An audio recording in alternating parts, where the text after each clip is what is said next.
that is where Parkinson's law comes. Parkinson was a British bureaucrat, okay, many years back. So Parkinson's law says this, that work expands to fill the time allotted. So whatever time has been allotted, if you allot a certain time, how many of you have realized this, that when you are giving exam for in college or wherever, right? So when you are giving college exams, if you are a lawyer, you still remember, okay, if you say that I have 7 days to study this subject, you don't actually study for 7 days. In the last 1 or 2 days, you study in a hurry, right? Or you say that, okay, I have a whole semester to study, but you don't study, and then in the last moment you study, right? But if I tell you that you have to write one project, people will say, hey, I need 30 days to write this project, to research, write such a work. But in the end, people are writing projects within 1 or 2 days only, right? But if you give them work, they will take if you give them more time to do something, they'll make the whole task more complicated and use up the whole time.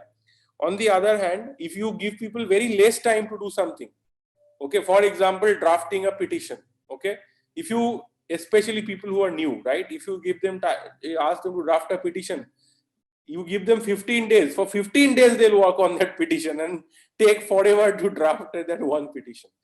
But if you tell them, no, you have only 3 hours to draft this petition, they'll draft in 3 hours and come, okay?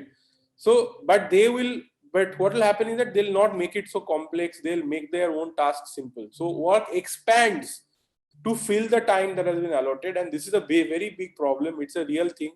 Have you experienced in your life that work is expanding to fill the time allotted? And if you give the less time to the work, somehow you are managing to do it. You know, what will happen is that constantly there will be an expansion of work and in complexity to take up all the time. So which is why the strategy you should be using is to give yourself short deadlines, okay? So you can break down a task into small parts and give yourself less time. Then it might be that you are always rushing to meet the deadline, repeatedly, right? But you will be achieving more, you will be accomplishing more, rather than giving yourself a long deadline and a lot of tasks, okay? Because then you might be at the end rushing and doing everything together, which will compromise the quality of the work. But if you have small deadlines, short deadlines, but shorter chunk of work, there is a much higher probability of success. And this is very important even when we are delegating work to other people, right? So if you're delegating work to anybody else, for that as well, you really need to focus on this fact that you give them shorter deadlines and smaller chunks rather than one long deadline and a lot of work, right? So this is very important. This way you'll be able to manage your tasks better, even when you're delegating to others.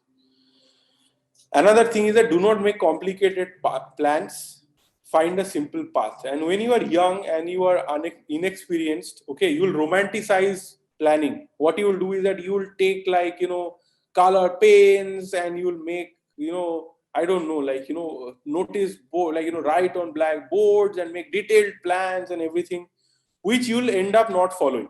Okay, has it happened to you? You have like spent a lot of time planning and then the plan was never followed, and the focus is on this planning, and you end up romanticizing planning and making the plans hard to follow. That's a big problem. You cannot make a plan that is hard to follow complicated. You need to make a very simple plan that this is easy to follow. I'll be able to follow this plan. While you are making the plan, you have to think that, am I going to be able to follow this plan? Are other people going to be able to follow this plan? Is it easy enough to follow? This is very important, okay? Because we all, in our culture, we have romanticized our planning.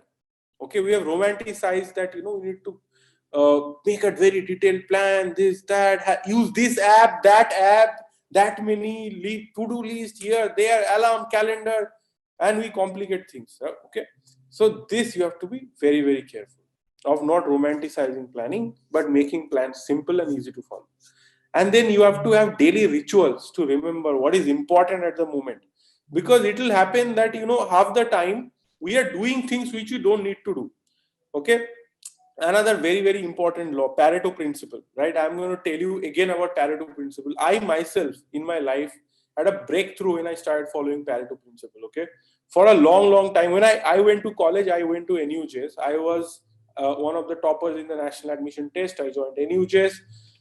And so I was very proud, but I was studying very hard. I was studying all the time, and I was still not managing to do well at all in my class, okay, unfortunately.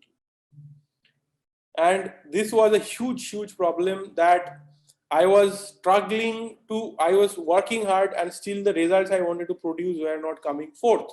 And why was that happening? Because I was not focusing on what is important. And then I learned about Pareto principle. So very interesting. This was discovered by Pareto, that there is a rule of 80-20. Okay, 80-20 rule it is called. 80/20 rule. Okay, correct. Namit knows this. So Namit, can you explain what is the 80-20 rule? Pareto discovered something very interesting. He discovered that 20% of the companies earn 80% of the profits in the whole economy, and rest of the 80% together earn only 20%. He also saw that 20% of the pods in a pea, pea, matar ka jo whatever jhar, right? In that whatever production happens, pea pods, like there are these pea pods, and he realized that 80% of the pea are only in 20% of the pods, and 80%, rest of the 80% pods together is producing only 20%. Okay, this is one.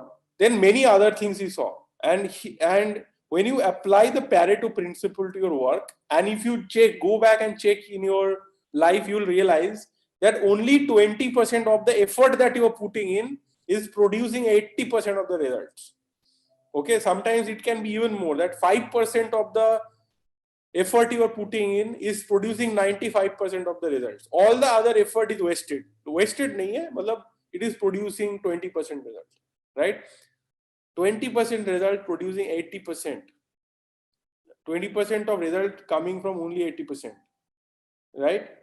And 80% coming from only 20% of effort. That's crazy, right? Now, you know what is very important here?